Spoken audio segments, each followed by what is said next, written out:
today, and it's been a long time coming. Very My friend, my buddy, Keturah. How are you doing? Well, I'm good. Thanks for having me. Yes, it's definitely my buddy. He been rocking with me since the beginning of time. Seriously, he's still waiting. He's like, I got you. I'm interviewing you. Yeah. I'm waiting. He been riding. Yeah, absolutely, absolutely. Cause it was crazy. When I first seen your video on Instagram, I was like, wow, who is that? So then I followed you, then you followed me, and then I reached out to Toya, and then I realized that she was actually your manager. Shout out to Toya. Yes, shout out to Toya. She been doing big things. So shout out to that and her grind. That's why we call Sundays the Daily Grind Sundays, because we like to interview people that's on a grind doing a thing, and Keturah and Toya is definitely doing a thing. What made you want to be a songwriter and a singer? Well, for me, I've been singing my whole entire life. My whole family sings, typical coming from a church. Yeah. But I recently decided about like a year ago that I wanted to just take it seriously. Okay. I started writing because I just wanted to give my own point of view, my own perspective. Because it's one thing when you sing in a song that somebody else wrote, right. when you sing in a song that's like from your heart, it's like completely different because it's kind of like reading out your diary. Right. You know what I'm saying? So. Yeah. Okay. Is it hard? Songwriting? Believe it or not, no. It's kind of just like how you write a paper. Like, what's the topic and like who, what, when, where, why, how. Mm-hmm. It's really the same. If you can write a paper, you can write a song. It's just the most important part is like the melody of it. Okay. So everybody can't get a melody. Like some people can write a great song, right. but they don't have a great melody, and then that's when singers or whoever else come in and just throw it, and that's it. It's really simple. Okay. Good. I'm so, big on songwriting. She about to give us songwriting 101. 101. Tell people how they can get in contact with you, your social media, when your EP is dropping, different things like that. You guys can reach me on Instagram, Facebook, and Twitter at Keturah_W Music. That's KETURAH_W Music. Okay. My project is still under construction, so I'm not gonna say an exact date. I know everybody like, when you gonna drop it? When you gonna drop it? But like I said, we're just trying to make sure all the material is correct, so that way, the wait won't be like, y'all won't be disappointed. Y'all be like, okay, we waited, but this was really good. You know what I'm saying? So. Exactly.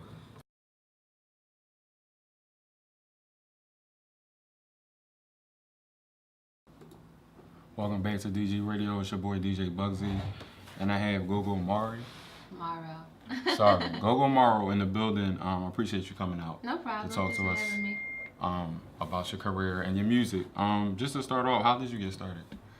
I've been singing since I was a little girl. I'm sure if anybody's ever heard of me, they heard me tell the story a million times. But my father, he sings, and my uncle, so I grew up around them. Okay. And he used to do competitions with me, repeat after me competitions. And if I did it successfully, he'd give me like $2 here, $1 there. So that's really how I got my start. And then I started singing in church. And then later on, I was 9 or 10, I joined a musical theater company for children. And then I went to Kappa. I was a vocal major, dance minor. Boys to Men. Yeah, Boys to Men, and alumni as well. And then later on, I went to college for music business with a concentration in performance.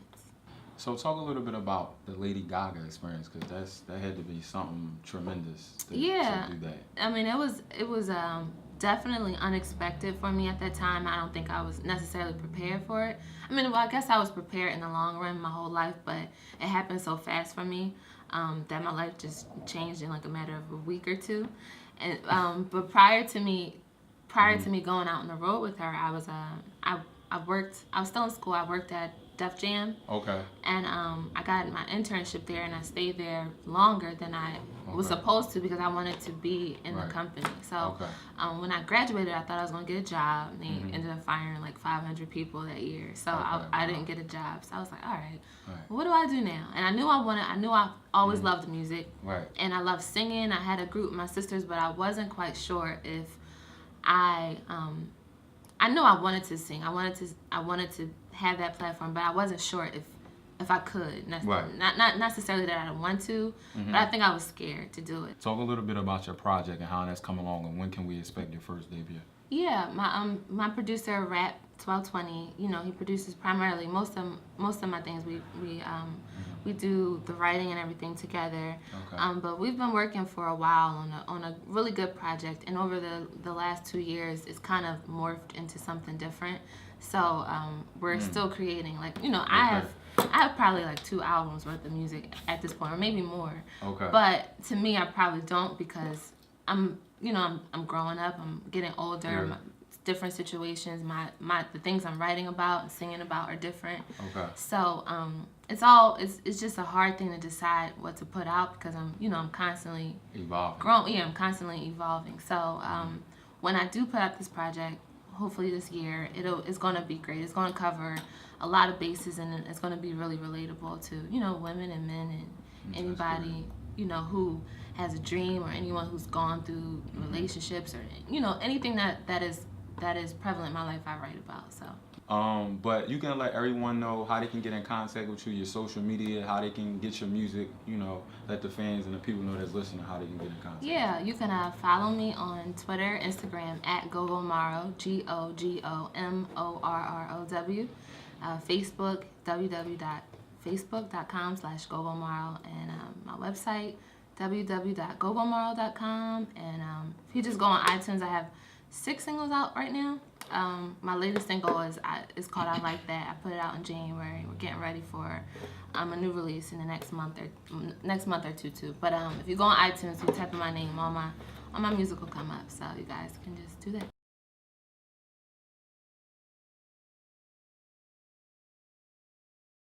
Welcome back to DG Radio. It's your boy DJ Bugsy, and we're here with Miss Rush of Rising Queens. Yes. Hello.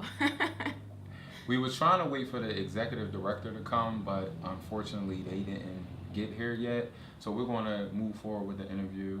Talk a little bit about Rising Queens, for the young people that's listening, what it's all about and how did it get started. Okay. Rising Queens has been around for about 2 years now, and we sort of, grew out of an organization that existed for a couple of years previous to that called Rising Suns. Some of you may have heard of them. They're doing a lot of big things in Philadelphia. Alex P.A. and Mubarak Lawrence are the founders of that organization, but we're sort of the sister organization to Rising Suns. So our goal is to mentor youth, and the youth that we focus on are young girls and women. And the thing that we focus on is not only giving them an opportunity to see themselves as young queens coming into their own, but to see themselves as entrepreneurs, to pursue whatever their interests might be, because that's what we as the founders of Rising Queens are doing. It's what we're figuring out, on our own. So So what is the downside? What I mean by that is how do you attract them to get them to want to continue? Because I know with these young women out here, they're so caught up with the boys and different things like that. How do you engage them to want to continue on with the journey and to become women? Like, how do you keep their attention, pretty much? I think the most important thing for holding their attention is to really be consistent. To be around a lot. One of the young women who is, she might as well be a Rising Queen. She's an honorary Rising Queen because she's been sort of under the wing of Martise Clark and Deidre Dunson, 2 of our members. She didn't believe at first that they were there at the school to really help, because she figured that they weren't going to be around for very long. Things changed. She saw that they meant what they said, that they were going to be around, that their intention was to give these girls some guidance, some advice, whatever they needed, and now she is sort of exemplifying the qualities that we're looking for, that we're hoping for when it comes to what a young lady can be according to Rising Queens. Now, I'm sure you watch the news all the time, and we've been having a lot of police brutality. We actually talked about it last week. What are your thoughts on that? And do y'all engage that with the boys club? But also, I think females need to be aware of that. Like, what would you tell your children about that situation, even though they might be young? How would you bring that to them? Do y'all have things where y'all let y'all people know that basically, cops are cops, but you have to respect them, but at the same time, you also got to know your rights as well. Right. Yes, absolutely. A lot of the things that we talk about in our meetings not only about, you know, upcoming events that we're focusing on, but we talk about the things happening in the world around us. One of the things that we do frequently is we have something called a Girl Talk Symposium. The last one we talked about feminism, racism, colorism, and how those things affect young women. You know, and is it inappropriate to discuss those things with young girls? Do you have to wait to a certain age to, you know, sort of indoctrinate them into understanding that all these things are going to affect their lives? So police brutality, I think the conversation is one that is happening more frequently and more openly now than it probably should have been in a while, or you know, it's happening the way it should have been happening for a long time, because it is now so prevalent. It's at the forefront of most news stories. It's all over TV. And what's your personal view on these killings and these cops and the police brutality with all these young guys, even with the situation that just happened in Baltimore? What's your thoughts, besides, you know, the community thing that you do? What's your personal thoughts on it? My personal opinion on police brutality. I think I'm maybe a little bit militant when it comes to that, because I agree that respect is earned. I believe that you should walk into any given situation with the goal of leaving peacefully. You know, I don't think there's anything to gain from walking into a situation with a combative attitude. I am not the social media queen in Rising Queens. That would be Miss Martise Clark, our executive director. But I will say we have a Twitter, we have a Facebook page, we have an Instagram page. So if you are looking for us on Twitter, it's just at Rising Queens. The R and the Q are capital. It's all one word. If you're looking for us on Instagram, it's at Rising_Queens. It's all lowercase.